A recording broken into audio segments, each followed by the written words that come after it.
at 6, a local affordable housing building may be on the move. The East Central Community Organization is calling on the Washington Department of Transportation to move the historic Rose Apartments building, which sits along Interstate 90.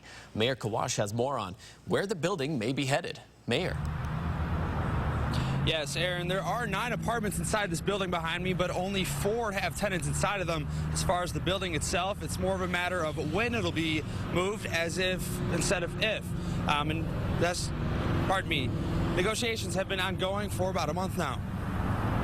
More than a century after it was built, the Rose Apartments near Interstate 90 may have a new home. The Washington Department of Transportation is gearing up for its north-south freeway project, meaning the affordable housing unit on 3rd Avenue would have to move out of that path. The base of those negotiations starts with what to do with the 4 tenants living in Rose Apartments. So the 4 that are left in the building are entitled to moving expenses and some relocation entitlements that are based off of their circumstances. While those 4 tenants find new homes, their current one, all 316,000 pounds of it, will be picked up and moved to an empty lot about a block away. The Department of Transportation is going to buy the building through eminent domain for fair market value, plans to sell it back to the East Central Community Organization for about $10. Then East Central will have to pay to move the building. The group's chairman, Chris Venn, says the building was completely remodeled inside back in 2011. He also says this deal is important because of how many affordable housing units have already been lost. Houses which we call naturally affordable. They weren't,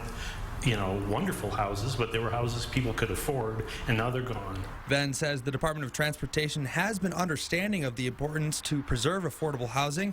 He also says there are several factors to the move, so at least $500,000 is needed, but there could be more to it. Affordable housing is very expensive to develop, and you couldn't possibly replace this building for the cost of moving it. Even if the cost of moving it ends up being $750,000, you couldn't replace this building for that amount of money. The DOT says it's already purchased around 200 homes within the path of this freeway project, and this building is one of 20 still left in negotiation. Residents inside the building won't have to move out until the project begins, and that date is still undetermined. Aaron?